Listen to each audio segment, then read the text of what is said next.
Oi, gente, tudo bem? Hoje eu quero compartilhar uma reflexão que tem me levado a voltar para a Bíblia e entender melhor algo que gera muitas dúvidas dentro das igrejas: dízimo ou contribuição. A ideia aqui não é criar polêmica, mas simplesmente olhar para o que a Bíblia mostra e aí deixar isso nos levar à reflexão. Bom, a primeira vez que o dízimo aparece na Bíblia é em Gênesis 14, 18 a 20. Após uma batalha, Abrão encontra Melquisedeque, que é rei de Salém, sacerdote do Deus Altíssimo, e ele abençoa Abrão, e Abrão entrega a ele o dízimo de tudo que ele tinha recuperado. E aí, nesse momento, é muito interessante porque aqui ainda não existe a lei de Moisés. E é um ato voluntário de Abrão, em resposta ao que Deus fez para ele naquela vitória. Aí, mais tarde, no Antigo Testamento, o dízimo passa a fazer parte da lei e dada a Israel.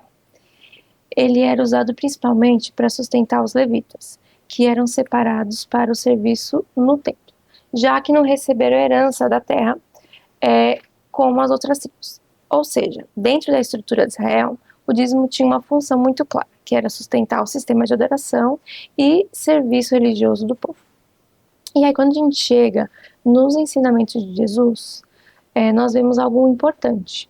Em Mateus 23, 23, diz assim: Ai de vocês, mestres da lei e fariseus hipócritas, vocês dão o dízimo da hortelã, do endro e do cominho, mas têm negligenciado os preceitos mais importantes da lei, que é a justiça, a misericórdia e a fidelidade. E vocês devem praticar essas coisas sem omitir aquelas.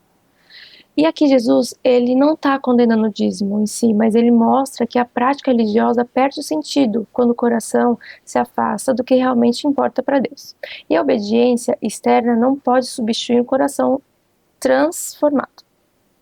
Depois da ressurreição de Jesus, do início da igreja, no livro de Atos, vemos uma mudança de linguagem. E a ênfase passa a ser generosidade, comunhão e cuidado mútuo. E os cristãos compartilhavam seus bens, para que ninguém passasse necessidade. Então, não vemos uma imposição de percentual fixo para os gentios, mas um princípio. Cada um contribua conforme aquilo que tinha e conforme o coração. E aí o apóstolo Paulo escreve em 2 Coríntios 9, 7.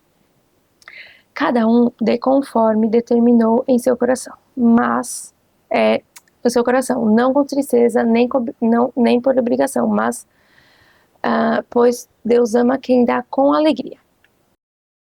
E também em 2 Coríntios 8, 12 fala assim: se não há boa vontade, não será aceita segundo o que a pessoa tem, e não segundo o que não tem.